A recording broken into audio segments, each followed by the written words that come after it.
Salutare TikTok! N-aveți idee ce este în spatele meu. Hai să vă zic. Aici a fost casa bunicilor mei și, mă rog, este, doar că s-a distrus în timp. Aici am petreceam vacanțele de vară, veneam la cules de prune, la fân. Mergeam după vaca la ciurdă, veneam. Aici, o să vă adevărat, era seara unde venea vaca și mergeam vaca acolo, grajdul. Acolo. Și aici beam laptele la fix mulți, nici măcar fiert. Aici ne făceam, tot timpul punea bunica mea să curăț trotuarul. Și, Doamne, câtă gălăgie și câtă distracție, cât râs, câtă animație, câtă viață era efectiv aici în curtea asta. Și acum, din păcate, știți cum se zicea că casa părintească nu se vinde? N-am vândut-o și nici nu vom vinde, dar au rămas doar amintire pentru că ea, din păcate, s-a distrus. Dar pentru mine rămâne casa copilăriei și casa bunicilor, casa în care îmi petreceam vacanța mare. Hai să vă arăt. Aici erau florile, narcise, avea bunica mea, busuioc, tot felul de inima aia Maicii Domnului și luam duminica câte floare și mergeam la biserică.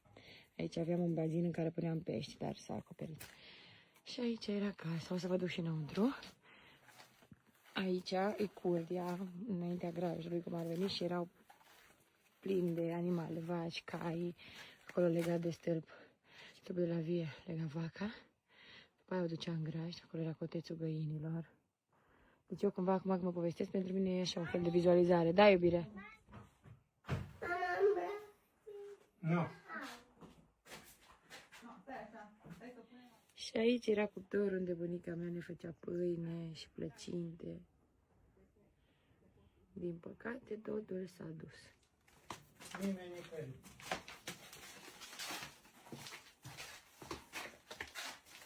Mama, mă doare aici. Eu stau aici. Cu nămol. Dai cu nămol. Mama, ce stelar? Ia uitați ce am găsit eu aici. De pe vremea CD-urilor. Cine e asta aici? Ia, Ir.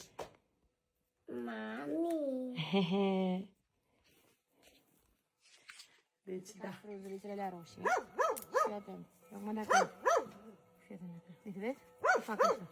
Ține mâna. Și pe-aia bagi în gură. Bagă. Vrei și tu? Pune limba. Lângât. Da, le mesteci. Mai vreau, asta e mac. Da, și numai îl rup de acolo, îi rupi biluța asta. Și vezi că are găurele pe acolo.